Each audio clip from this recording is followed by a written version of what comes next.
Alright, well, Assalamualaikum warahmatullahi wabarakatuh. Waalaikumsalam warahmatullahi wabarakatuh. Alright, I would like to share something about our topic today. The topic today is, what will you do if the coronavirus the end or over? Alright, I have no idea what I have to do in future. 5 years, 5 years later, 3 years later, 2 years later, and then now I'm still preparing, learning many languages. Example, English, my English, and then Spanish language, and then Spanish, and now I'm to try to learn Dutch and French.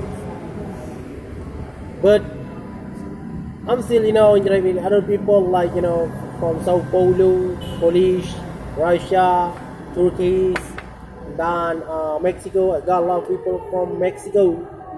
Check from, check with WhatsApp or Instagram. And then I play with the YouTube channel there.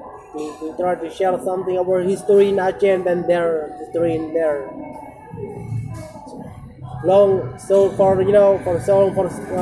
pandemic coronavirus, every tourism not only in Indonesia but also worldwide noticed in the end got fall down.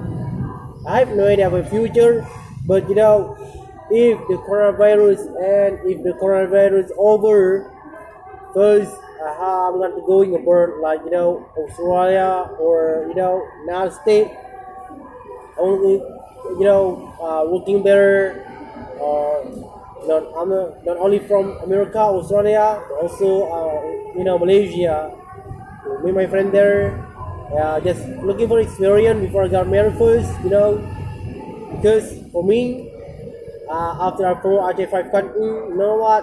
I think very important. This is my my hobbies. You know what?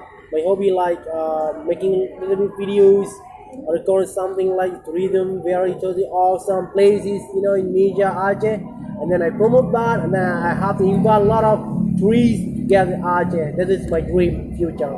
But going to Australia, this is my dream. If I finish the score 5.4 IELTS score, I'm going there. Then I'm gonna work in there. And then I'm gonna going there with my friend Ahmad there. I'm gonna looking for a job there because hard, very difficult to find job in Indonesia. I mean Aceh nowadays, very difficult. But the coronavirus hit in Indonesia, Aceh, always social distancing, lockdown everywhere. So we have to, be aware from the coronavirus because coronavirus very dangerous. Alright, that's my time. I stay up. Assalamualaikum warahmatullahi wabarakatuh.